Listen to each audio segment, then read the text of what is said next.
Hi my dear family, எல்லாருக்கும் வணக்கம். ஃப்ளாக்ஸீட்னு சொல்லக்கூடிய ஆலி விதையை சாப்பிட்டா உடம்புக்கு நல்லதா, சாப்பிடலாமா அப்படின்னு சொல்லிட்டு எல்லாருமே கேட்டுட்டு இருக்கிறீங்க. இப்படி பொத்தாமதுவாக கேட்டுட்டு சாப்பிட்றது கரெக்டா? ஆனால் இதை சாப்பிட்டா என்னென்ன பெனிஃபிட் கிடைக்கும், இதை யாரெல்லாம் சாப்பிட்லாம், யாரெல்லாம் சாப்பிடக்கூடாது, எவ்வளவு சாப்பிட்லாம், எப்படி சாப்பிடணும், ஒருவேளை இதை சாப்பிட்டா சைடு எஃபெக்ட் வருமா, இதெல்லாம் தெரிஞ்சுக்கிட்டு சாப்பிட்றது தானேங்க முறை. எஸ், இந்த சூப்பர் ஃபுட்டோட 2026 ரிசர்ச்சோட லேட்டஸ்ட் அப்டேட்டையும் சயின்ஸ் பேஸ்டு பெனிஃபிட்ஸையும் இப்போ ஒன் பை ஒன் நம்ம தெரிஞ்சுக்கலாங்க. அதுக்கு முன்னாடி இந்த வீடியோ தான் நீங்கள் ஃபர்ஸ்ட் டைமாக பார்க்குறீங்கன்னா நீங்கள் ஆடி ஃபிட்னஸ் ஃபேமிலியில் மெம்பராக இல்லைன்னு அர்த்தம். அதனால் உடனே சப்ஸ்கிரைப் பண்ணி நீங்களும் ஆடி ஃபிட்னஸ் ஃபேமிலியில் மெம்பர் ஆகிடுங்க. அப்படி ஆகிட்டீங்கன்னா இந்த மாதிரி யூஸ்ஃபுல்லான வீடியோலாம் உங்களுக்கு தொடர்ந்து வந்துகிட்டே இருக்கும். அதனால் உடனே யோசிக்காமல் சப்ஸ்கிரைப் பண்ணிடுங்க. ஃபர்ஸ்ட் நம்ம தெரிஞ்சுக்க வேண்டியது, இந்த ஃப்ளாக்ஸீட் பார்த்தீங்கன்னா எங்கேருந்து தோன்றுச்சு, எங்கேருந்து வருது அப்படிங்கிறத ஃபர்ஸ்ட் தெரிஞ்சுப்போம். இது ஆலி அப்படிங்கிற செடியிலிருந்து கிடைக்கிற விதை தான் அப்படின்னு சொல்கிறாங்க. அதனால தான் தமிழில் பார்த்தீங்கன்னா ஆலி விதைன்னு சொல்கிறோம். இது ஆரம்பத்தில் எங்கே உருவாச்சுன்னு பார்த்தீங்கன்னா எகிப்தில் தான் தோன்றுச்சான்.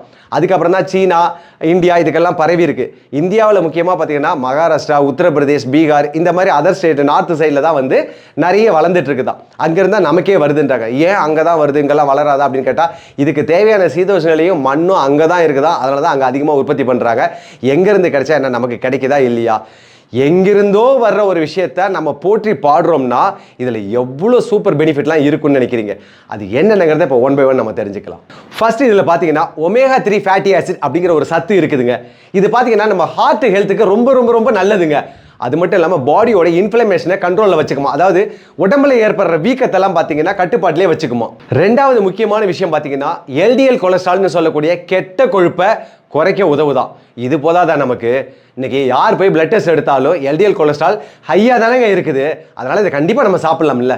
மூணாவது முக்கியமான விஷயம் பார்த்தீங்கன்னா சாலியபிள் இன்சாலியபிள் ஃபைபருங்கிறது இதில் அதிகமாகவே இருக்குது. அதாவது புரிகிறபடி சொல்லணும்னா நம்ம டைஜஷனுக்கு தேவையான 2 வகையான நார் சத்து இதில் அதிகமாக இருக்குங்க. அதனால தான் இதை சாப்பிட்டா பார்த்தீங்கன்னா ஜீரண சக்தி சூப்பராக இருக்கும், கான்ஸ்டிபேஷன் வரவே வராது.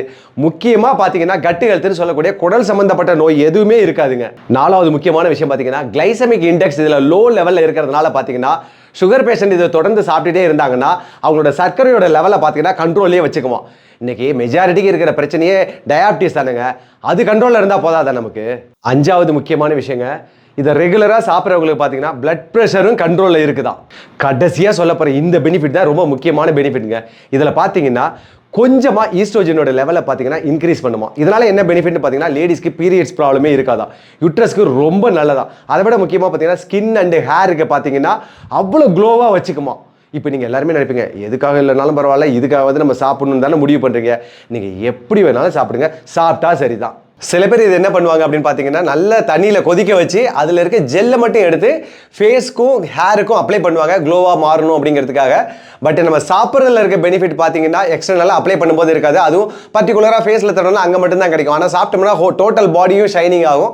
அதனால் நீங்கள் இன்டேக் எடுக்கிறதுக்கே பாருங்கள். இவ்வளோ பெனிஃபிட் தர இந்த ஃப்ளாக்ஸீடை எவ்வளோ சாப்பிடணும், எப்படி சாப்பிடணும் தெரிஞ்சிக்காமல் சாப்பிடக்கூடாது. அதை ஃபஸ்ட்டு தெரிஞ்சுக்கோங்க. இது அப்படியே பச்சையாக சாப்பிட்லாம் அப்படின்னு சொல்லிட்டு சாப்பிட்டீங்கன்னா ப்ளோட்டிங் ஆகிடுமா, அதாவது வயிறு உப்பிக்கிட்டு இருக்குமா. இன்னும் அதிகமாக சில பேருக்கு பார்த்தீங்கன்னா லூஸ் மோஷன் கூட ஆகுமா. அதனால் என்ன சொல்கிறாங்கன்னா இதை லைட்டாக வறுத்துக்கோங்க, ரோஸ்ட் பண்ணிவிட்டு அப்படியே வறுத்து ஸ்நாக்ஸ் மாதிரியும் சாப்பிட்லாம். இல்லைன்னா பவுடர் பண்ணி வச்சுட்டு பார்த்தீங்கன்னா ஸ்மூத்தி, நம்ம தோசை மாவு, இட்லி பொடி இதிலெல்லாம் மிக்ஸ் பண்ணிக்கலாம். இன்னும் பார்த்தீங்கன்னா சப்பாத்தி மாவில் கூட பிசைஞ்சு சாப்பிட்லாம். இந்த மாதிரி எப்படி வேணாலும் நீங்கள் சாப்பிட்டுக்கலாம். ஆனால் இதை ஹை ஃப்ளேமில் இல்லாமல் லோ ஃப்ளேமில், அதாவது லைட்டான ஹீட்டில் வச்சு வறுக்கணுங்கிறாங்க. எதனால் அப்படின்னு பார்த்தீங்கன்னா ரொம்ப ஹீட் பண்ணும்போது இதில் இருக்க முக்கியமான சத்தெல்லாம் அழிஞ்சு போயிடுமா. அதனால லைட்டான ஹீட் வச்சுட்டு அதில் வறுத்து சாப்பிடுங்க. இதை நீங்கள் வறுத்ததுக்கு அப்புறம் அப்படியே ஸ்நாக்ஸாக சாப்பிட்டாலும் சரி, பவுடர் பண்ணி வேற எதுலையா யூஸ் பண்ணாலும் சரி, ஜென்ஸு, லேடிஸு, கிட்ஸு எல்லாருமே சாப்பிட்லாம். அளவை மட்டும் கொஞ்சம் மாற்றிக்கோங்க. 1 ஸ்பூன்லேருந்து 2 ஸ்பூன் வரைக்கும் அதிகபட்சம் சாப்பிட்லாம். குழந்தைங்களா இருந்தால் 1 ஸ்பூன் போதும். அதே போல் நீங்கள் ஃபஸ்ட் டைமாக ஆரம்பிக்கிறீங்கன்னா 1 ஸ்பூன்லேயே ஸ்டார்ட் பண்ணுங்க. பெனிஃபிட் இருந்தாலும் இதில் டிஸ்க்ளைமர் போடாமல் நம்ம போகவே முடியாது. இதை யார் சாப்பிடக்கூடாது அப்படின்னு தெரிஞ்சுக்கணுன்னா ப்ரெக்னன்சிக்கு ட்ரை பண்ணுறவங்க கண்டிப்பாக இதை சாப்பிட வேண்டாம். அதுவும் பார்த்தீங்கன்னா ஹார்மோன் பிரச்சனைக்கு ட்ரீட்மெண்ட்டில் இருக்கீங்கன்னா கண்டிப்பாக இதை சாப்பிடாதீங்க. முக்கியமாக டாக்டரோட அண்டர் ட்ரீட்மெண்ட்டில் இருக்கீங்க அப்படின்னா அவங்களோட கன்சல்டேஷன் இல்லாமல் இதை யாரும் சாப்பிட வேண்டாம். இதில் ஆடியோட பாயிண்ட் ஆஃப் வியூ அப்படின்னு பார்த்தீங்கன்னா நீங்கள் வெயிட் லாஸ்க்கு ட்ரை பண்ணுறீங்களா இருந்தால் ஒரு நாள் ஃப்ளாக்ஸீட், ஒரு நாள் சியாசீட் இந்த மாதிரி மாற்றி மாற்றி எடுத்துக்கிட்டிங்கன்னா சூப்பரான ரிசல்ட்டுக்கு சப்போர்ட் பண்ணுங்க. உடனே நீங்கள் கேட்கக்கூடாது இந்த 2 மட்டும் சாப்பிட்டா போதுமா, ஹெல்த் நல்லா இருக்குமா அப்படின்னு சொல்லிட்டு கேட்காதீங்க. இது கூட பம்கின் சீடாக இருக்கட்டும், இல்லை சன்ஃப்ளவர் சீடாக இருக்கட்டும், சப்ஜா சீடாக இருக்கட்டும், எள்ளு, கொள்ளு, கடுகு, வெந்தயம், சீரகம், கொத்தமல்லி இந்த மாதிரி எல்லாத்தையும் சாப்பிட்டாதான் ஆரோக்கியமான வாழ்வியல் முறையில் இருக்க முடியும். வர வர என் நிலைமை பார்த்தீங்கன்னா கொல்லிமலை செட்டு விற்கிற மாதிரி ஆகிட்டேன் பார்த்தீங்களா. இப்போ இந்த வீடியோவில் நான் சொன்ன அத்தனை விஷயமும் உங்களுக்கு ரொம்ப யூஸ்ஃபுல்லாக இருந்திருக்கும்னு நம்புறேன். அதனால் இந்த வீடியோக்கு மறக்காமல் ஒரு லைக் பண்ணிவிடுங்க.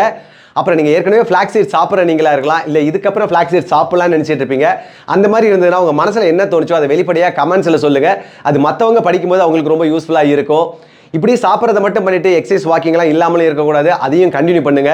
என்ன எக்ஸசைஸ் பண்ணுறதில்ல தெரியல அப்படின்னு சொல்லிட்டு யோசிச்சுட்டு இருந்தீங்கன்னா யோசிக்கவே வேணாம். நான் கமெண்ட்ஸ்லேயும் டிஸ்கிரிப்ஷன்லையும் ஒரு ஃப்ரீ சேலஞ்சு நம்ம ப்ளே ஸ்டோர் ஆப்போட லிங்கை நான் கொடுக்குறேன். அதை டவுன்லோட் பண்ணிக்கோங்க.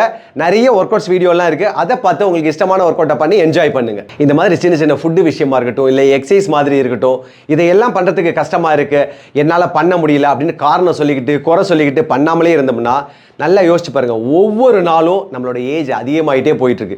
ஒவ்வொரு நாளும் நம்மளோட ஹெல்த் பார்த்தீங்கன்னா கம்மியாயிட்டே இருக்கு. இன்னைக்கே பண்றது கஷ்டமா இருக்குன்னா பிற்காலத்தில் நம்மளால பண்ண முடியுமா? யோசிச்சு பாருங்க. காற்றுள்ள போதையை தூற்றிக்கொண்டு சொல்லுவாங்க. இன்னைக்கு நம்ம என்ன ஏஜில் இருக்கோமோ இதுதான் நம்மளோட இளமை. இந்த இளமையான நேரத்தில் உடனே ஆரம்பிச்சு உடனே பண்ண ஆரம்பிச்சிருங்க. மறுபடியும் இந்த மாதிரி சூப்பரான ஒரு இன்ஃபர்மேஷன் வீடியோவோட உங்க எல்லாரையும் வந்து மீட் பண்றேன். இப்போதைக்கு பாய் சொல்றது உங்கள் Aadhi. Thank you so much. Love you all. Bye.